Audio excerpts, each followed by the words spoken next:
आलु मेरो मायालु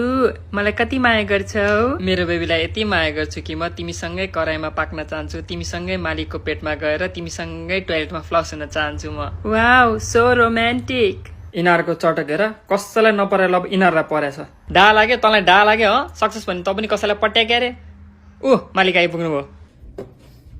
ए मालिक के गर्नु लाग्यो के गर्नु र तँलाई तास्न लाग्यो नि अबुई मलाई आज मेरो लुगा नखोलिकन बोक्रासँग पकाउनु न हौ ए मलाई बोक्रा मन पर्दैन कहाँ हुन्छ त्यसरी मालिक प्लिज के मेरो कौली बेबी त्यही छ उसको अगाडि त नाङ्गे कसरी बस्नु म लाज भइहाल्छ नि चुप लाग धेरै नाटक नगर मालिक मालिक नाइके प्लिज मालिक एकछिन मालिक मालिक के भयो मालिक यो कट्टु त नखोलिदिनु न हो गोलीडा पनि त्यही छ सबले देख्छ फेरि ल नकरा अब मेरो कौली बेबी खोइ खोइ आजदेखि तेरो कौली मेरो भइसक्यो छोडिदिइसक्यो तँलाई यसले कौली बेबी के भन्दैछ यसले हो त जब आफ्नो इज्जत बचाउन नसक्ने पछि कोही आएर मेरो इज्जत लुट्न खोज्यो भने कसरी बचाउँछ